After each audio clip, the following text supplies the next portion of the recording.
Welcome back, guys. I wanted to do a 2024 version or update of my pistol and rifle collection. I'm going to try to make it quicker than last time. I'm not going to spend a lot of time on each individual gun, kind of just show it off and give it a couple specs on maybe some extra stuff that I have on them, and just kind of go over things real quick, just a couple minutes per gun, I'm hoping. I don't want to get bogged down like I did last time, but we'll see. Like last time, I want to start with my pistols, and I have them in no particular order. I will try to go over caliper. I try to go over if there's a certain optic or something on it that may be different than the rest, but we'll kind of see how it goes. And obviously, guys, if you have any questions, just feel free to go to the comments and ask away.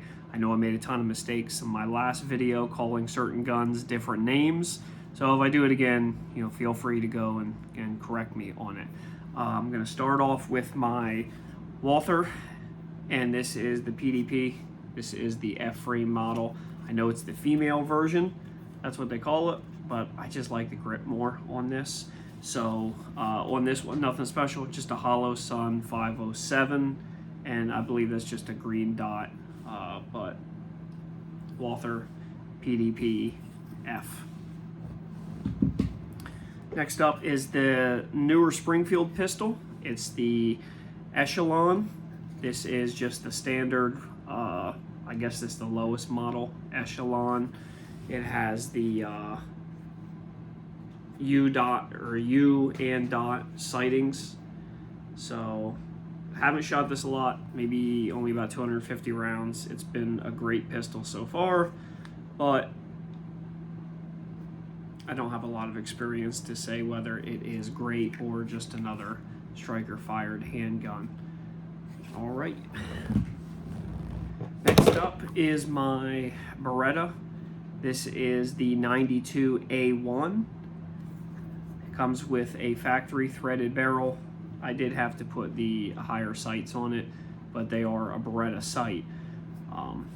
But this is built off a Beretta 96 frame with a 92 upper. So you get the little bit chunkier slide or the frame with the pick rail built into it.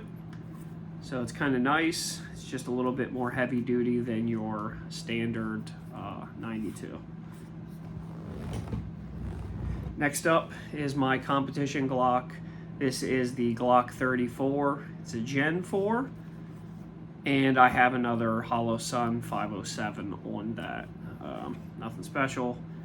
I'm sure you guys have all seen a Glock before.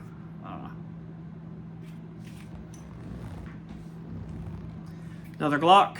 This is the 26 Gen 5. I have done absolutely nothing to this. I bought it, carried it for work for a little bit.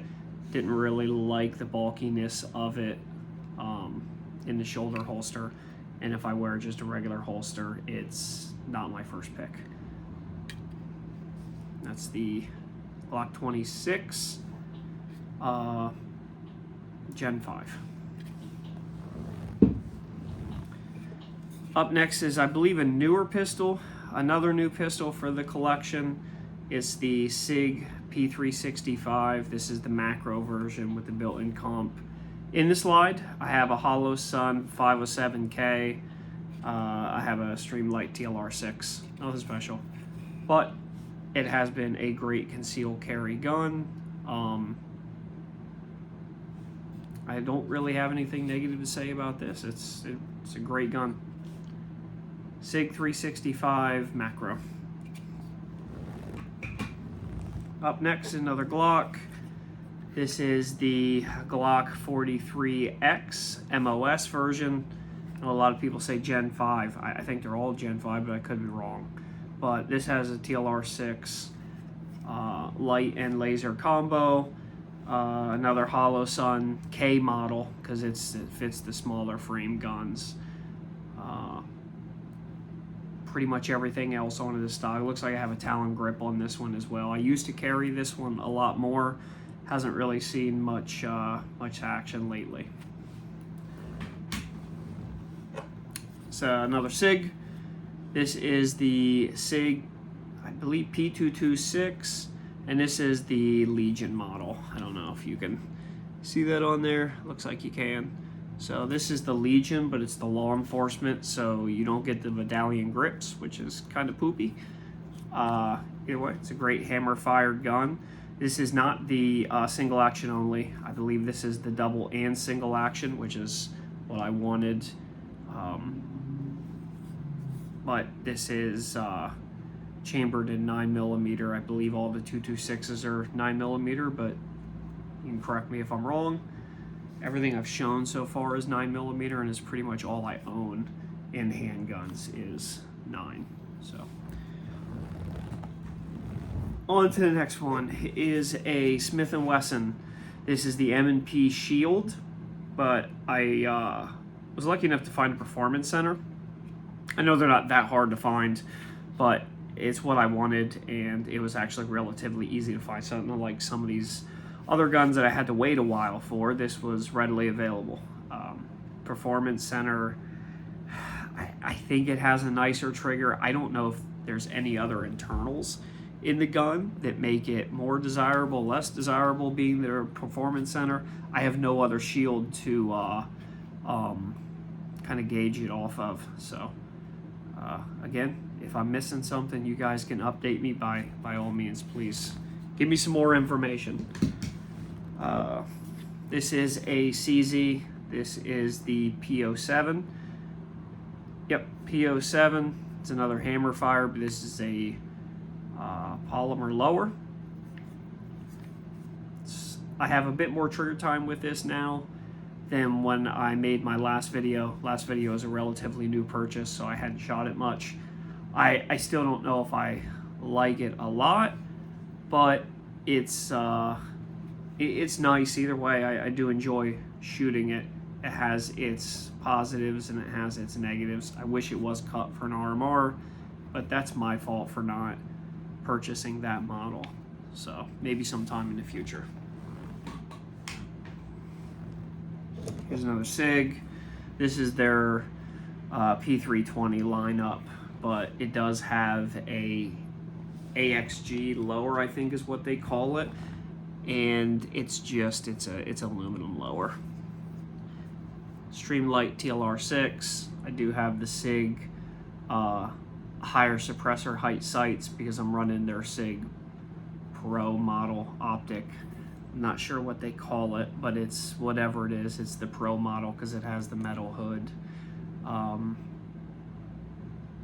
This is a pretty easy gun to shoot, flat shooting because of how heavy it is.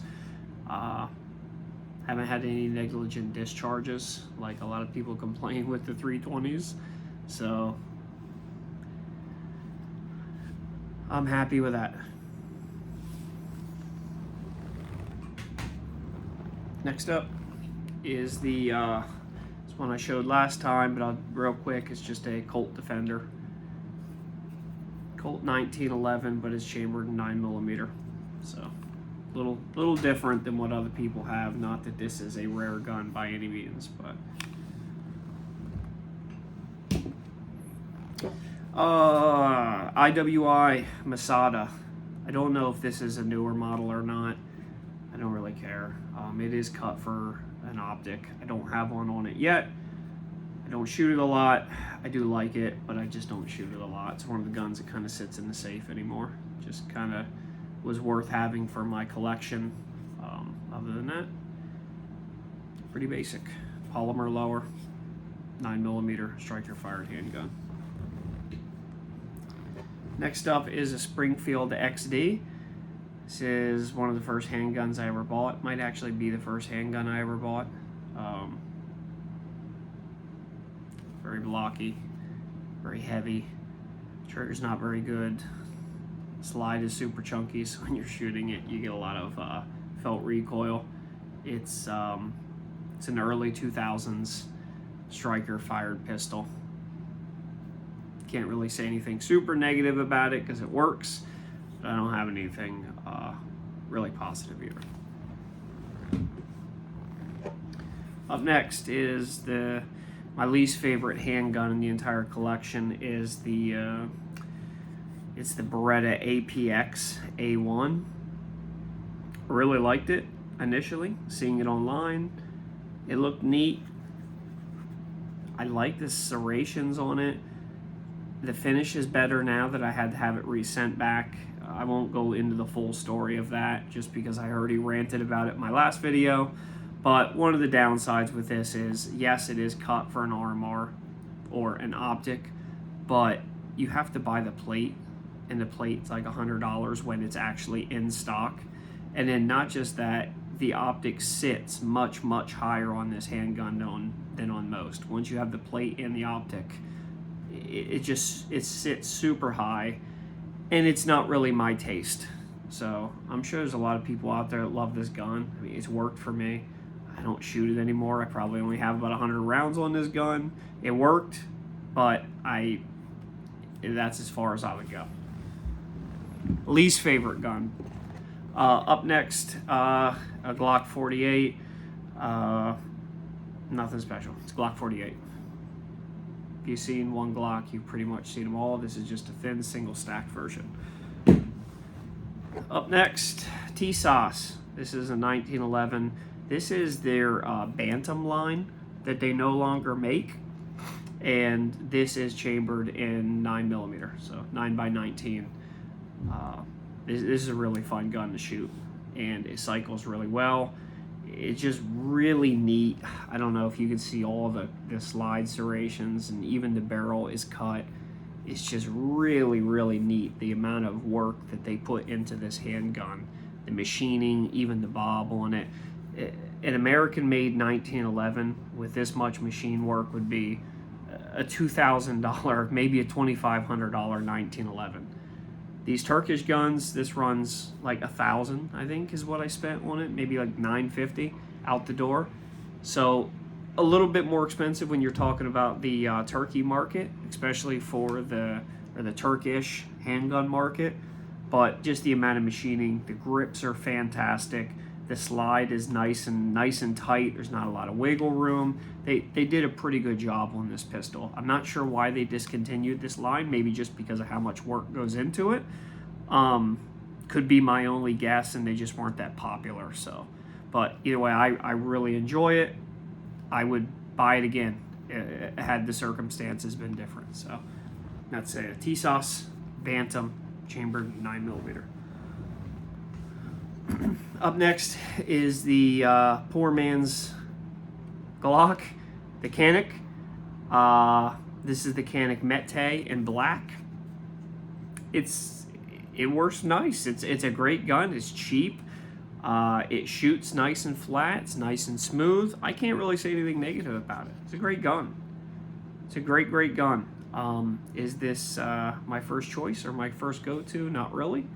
But I would not hesitate 1 minute to grab this if I really needed a gun, and I wouldn't be scared about it not working or doing what it needed to do. Up next, another Glock. This is the 17 Gen 5, the original Gen 5 that still had the cut in the grip. It doesn't have any front serrations. Just have a TLR HL on it. And I believe, yeah, these are Glock night sights. I've had this for a few years now. Nothing else to say. It's a Glock. Up next, Glock 19. This is my first Glock I ever bought. This is the Gen 3 with the Tinifer on it. I will never get rid of this gun. I don't know what it is. Just, nostalgia maybe. Is it a fantastic gun? There's nothing special. It's a Glock. But for me, just being the first Glock I ever purchased has a special place in my heart. But again, if you've seen a Glock 19, you've kind of seen them all. Back when color filling stuff was popular, I did that. It's cringe now, but it's staying just because this is how it was 15 years ago when I bought it. So, great shooting gun. Alright, so all the rest of the pistols I have at this point are going to be all my suppressed stuff. If you see my last video, you can go back and get more details on it, but I'll give it a quick rundown. This is another Glock 19. This is a Gen 5. It's the newer Gen 5, so it has the serrations. They got rid of the bevel.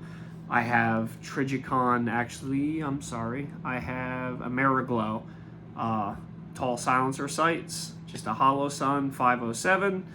Another TLR1H1, and then a Silencer Co. Omega 9K.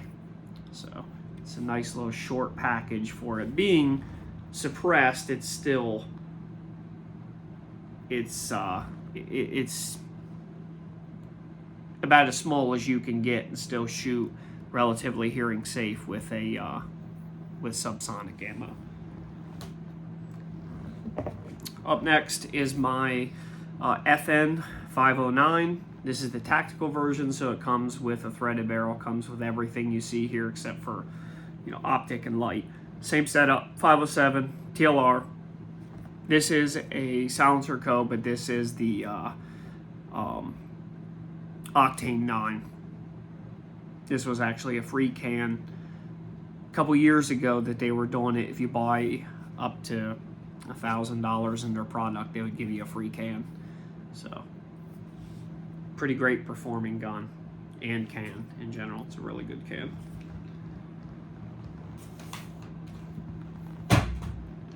Up next is a Glock 44. So this is this probably is the only gun I have that's chambered in anything but 9mm. So this is chambered in 22 LR. I did change out the sights for just some metal Glock sights, nothing special. They're not even night sights. They're just standard U-dot sights. I am running a custom made, like this is a silencer that I made myself back when you could do like a Form 1 on your own through the ATF, and they weren't super critical because you could get kits and then just drill them out and make your own can. Now I will say that this can was recorded by Echo Machine, and they've done a fantastic job. This gun is probably one of the few guns I have that's, you know, movie quiet with 22 subsonic ammo. It's very fun to shoot, very light. Ammo is relatively inexpensive compared to everything else. So up next is an H&K VP9 Tactical. Again, set up kind of the exact same way that the other ones were set up. It's Silencer Co. Omega 9K silencer, the TLR1HL, and 507. Everything else, tall sights, threaded barrel, that all comes from H&K. So it's a great starter pistol if you plan on doing this type of setup, because you end up saving a lot of money just by buying it, being one and done, instead of buying a standard VP9. And that goes for all of these. Instead of buying just a standard gun and then adding, I found it easier and just perform better if you just buy the gun ready to go. Yeah, I have to add a flashlight. Yes, I got to add a can, the optic, whatever. Those are things you're going to add on any pistol.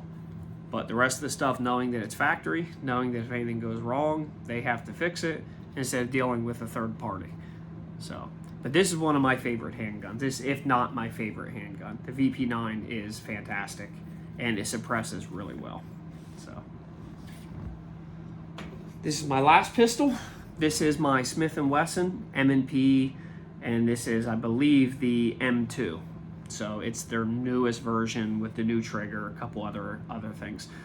This gun I did have to buy a threaded barrel because at the time they did not offer a threaded barrel through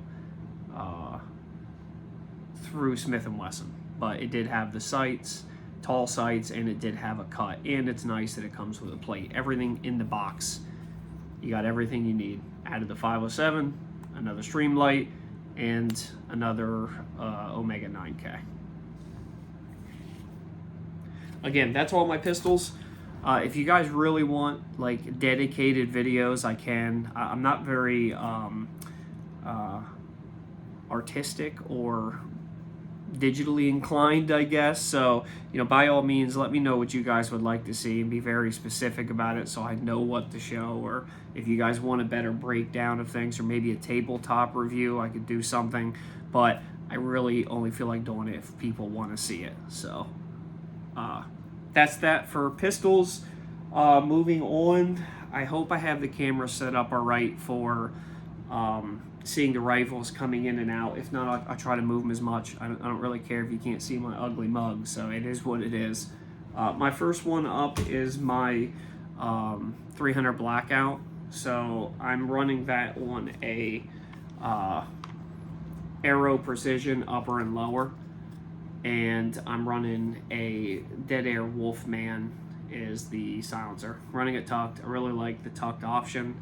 I did have this Cerakoted by a local shop. It's a friend of mine. He does fantastic work. If you guys live in the central Pennsylvania area and you're looking for someone to do really good Cerakote work, laser engraving, anything like that, you know, leave me a comment and I can get you the details. Beyond that, I'm just running Neotech XPS. I just got some Troy Industries flip-up sights. The trigger on this I don't think is anything spectacular. I think it's the ALG ACT trigger, so it's just a combat trigger.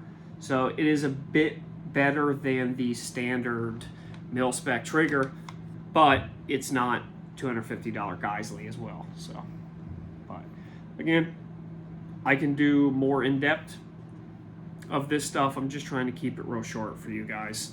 If there's anything, again, that you guys want to see more of, I can definitely do a tabletop review where I can get a better look at everything and get you guys maybe a better explanation, or at least show the gun a little bit better. Up next is my shotgun. It's the only shotgun I own. This is a Benelli. This is the Nova. I do have the side saddle installed with a rail so I can run an optic. Really happy with this setup so far. You do lose your iron sights, which is unfortunate, but I don't have any other option to run an optic and both at the same time. So this gun basically comes with this setup. I just added the rail. Benelli Nova is a really good budget alternative 12 gauge shotgun. So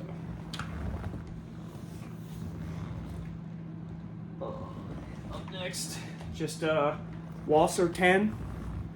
This is a Walser Romanian AK-47 16-inch barrel.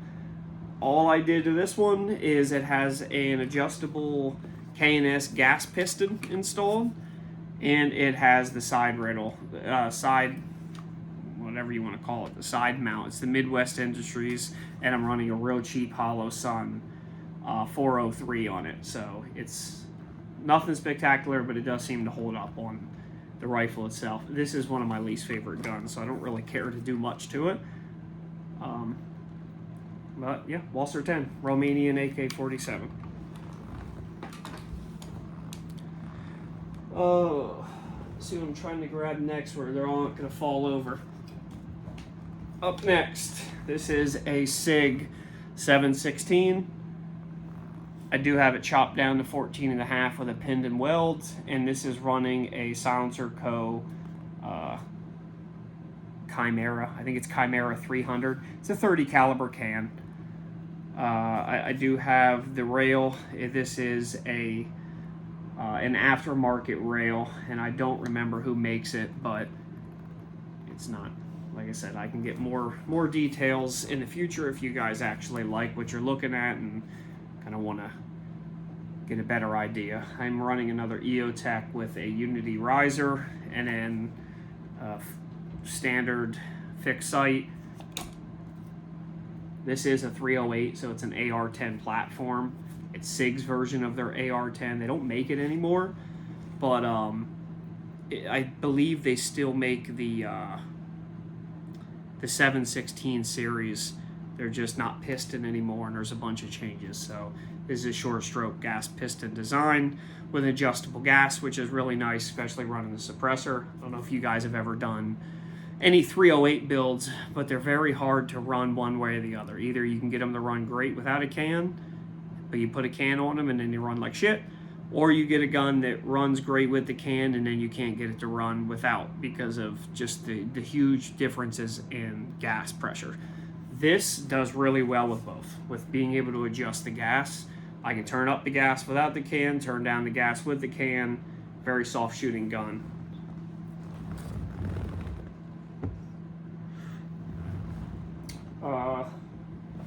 Up next is another Springfield.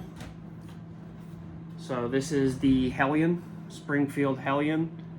I know it's based off of somebody's military rifle. I don't remember who it is, but I'm sure you guys can remind me. This is purely stock, other than I have an optic, which is an Aimpoint Comp M4, and then I am running an Otter Creek Labs Polonium K. It's a mouthful, but that is a 5.56 can. It's a short K can, but that's a 16-inch barrel, so it works out really well. So that is the Hellion by Springfield. That's a 5.56 weapon.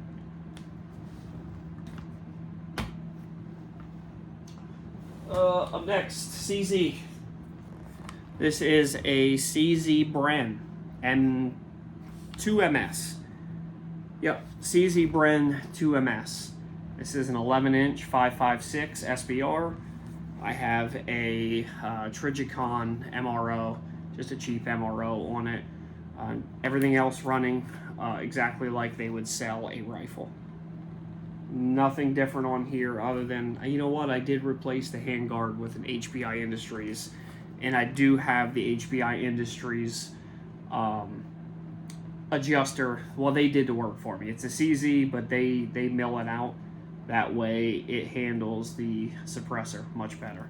And this is running a Silencer Co. Omega 300. This is a 30 caliber can. I run it on here just to help with the back pressure.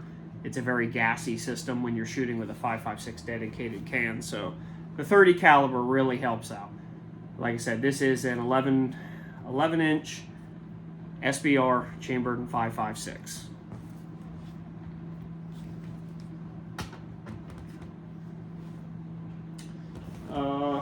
Up next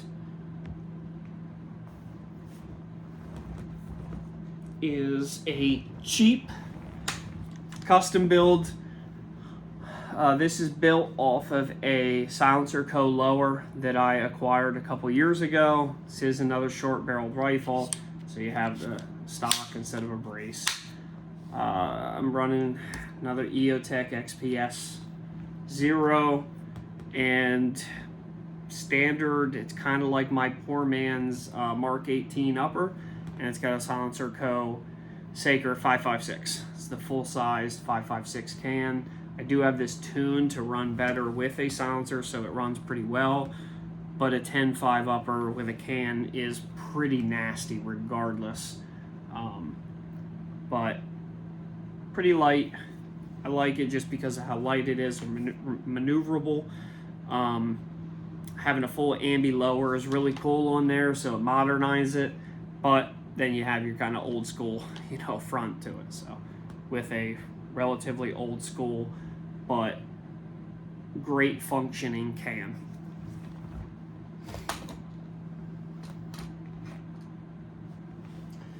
Up next, it's another cheap build. This is from Palmetto State Armory. This is another SBR, but it's kind of like my Commando version because it's got the carry handle. It's an A2. It's an A3, I apologize. It's an A3 upper, so it is a removable carry handle, as you can see. But I just leave the carry handle on there. Everything mil spec. Very cheap. It's maybe sub $1,000 the way it's set up right now.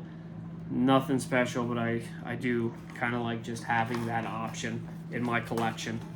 And then this is also running a Silencer Co. Omega 300 silencer, another 30 caliber on a 5.56 gun, because this is a very gassy gun as well. So having that bigger can really does help. Up next is a SIG MPX. This is a 9mm SBR. It's an 8-inch is the law enforcement model. So I think they consider them Gen 2. Maybe they're Gen 3 because it comes with an M-LOK handguard.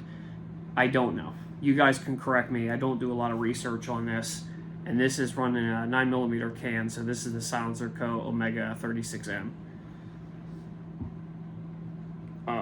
Another EOTech with a Unity riser.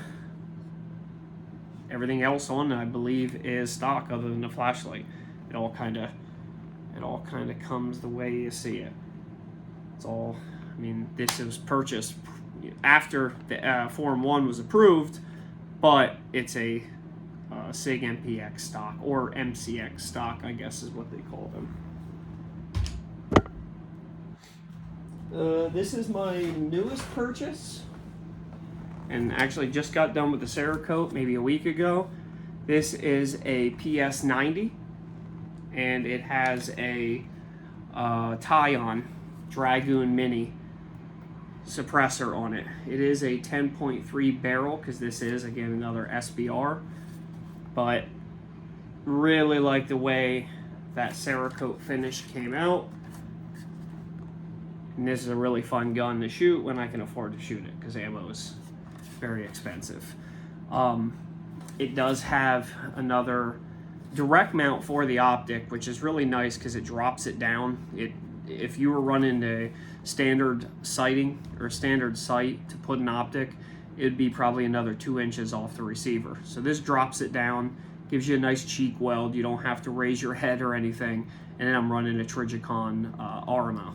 So nice little, very compact, very light setup, even fully loaded with 50 rounds in the magazine. It weighs less than most ARs, and it's a blast to shoot. Really, really happy with that build and how it turned out.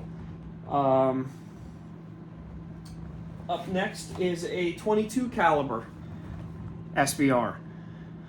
This is running a tucked Silencer Co. Warlock can, because this is a 22, so you run a little bit smaller of a can. It's running a 22 caliber dedicated can. This is running a used, pretty heavily used Comp M2, Aimpoint Comp M2, and the rest of it is just kind of how the gun came. It did come with a brace. I replaced it with a stock once my Form 1 was approved. And this is a 4.5-inch barrel with a 9-inch handguard. That way most of the can is tucked, and it gives just a very, very compact, very light option for shooting 22. It's pretty, that one's also very fun to shoot, and I can actually afford to do it, so it gets shot quite a bit more than the rest. All right, try to get these done here, moving as quick as possible.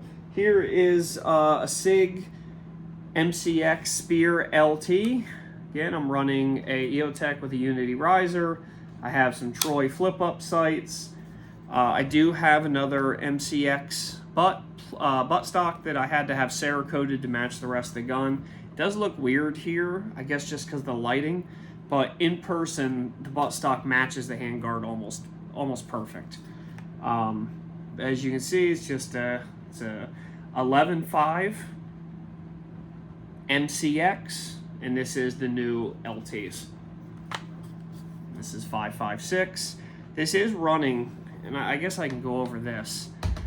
This is running a custom silencer in a way. It is a Sandman K, but I had Echo Machine actually take it in and cut the mount off of it, because I run mostly Silencer Co. I'm sure you've seen that. So ASR mounts are just way better for me. So Chemo mount, some people love them. I could care less. They're not really that good. They don't do anything more than ASR does, and ASR is cheaper. But I don't like having a can that I can only use on one gun, because I only have one mount that works on it. What they also did is they record it to be a lot better for use on an SBR for this. So I kind of had it built with this gun in mind, and it turned a almost worthless can into one of the best cans I own. So I don't want to talk about money. Maybe I could discuss it a little bit more in another video, but for the money, it was worth it. I mean, when you're sinking $5,000 into a gun, what's an extra couple hundred to make sure that the can is top notch? So here is my Poverty long gun, I guess you want to call it. It's just a 16-inch gun. I have a Vortec optic, one of their cheaper Vortec optics. This is a 16-inch gun. Everything's pretty basic. It was a custom build with a lot of lower end parts, and I'm just running a Silencer Co. 36M on it.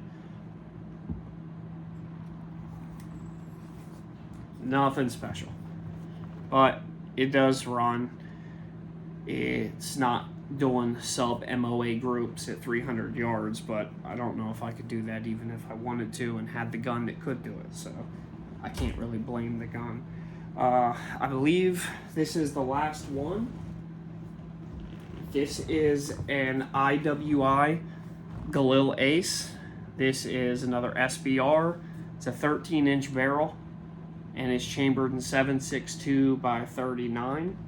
And this didn't see much. I do have a Midwest Industries 1913 rail and just butt stock with a standard Magpul stock. I was running an AK stock on it. The Zuf Stava or whatever it's called, didn't like it. This gun's running dedicated direct thread, and that is on the Dead Air Nomad 30. Does great for the 7.62 by 39 cartridge. It really cuts down that nastiness and gives you a nice soft shooting, quiet for the most part gun. I'm running another Trijicon MRL optic because they're cheap and they're readily available. You can get them you get them even used in my area for much less than some other options. So IWI Galil Ace. This is the Gen 2 version, but it's chambered in 7.62 by 39. So I believe that is it. I think I got through everything. I don't think I forgot anything. If you guys want to see anything special, by all means, subscribe, comment, whatever you want to see. I'll be more than happy to do, like I said, a tabletop or even just a more in-depth video. But that's kind of what I have over the last 2023 year. I've acquired a bunch of new stuff, and I just kind of wanted to show it off and maybe get your guys' opinions of it, maybe something I could do better. Or if I'm missing something that you guys think, hey, you have all this, but you don't have X, let me know. I'll look into it. I'm always open to purchasing some new stuff. So I think that's where I'm going to close it out. Like I said, like, comment, subscribe, and I'll look forward to talking to you and seeing you in the next one. Thanks.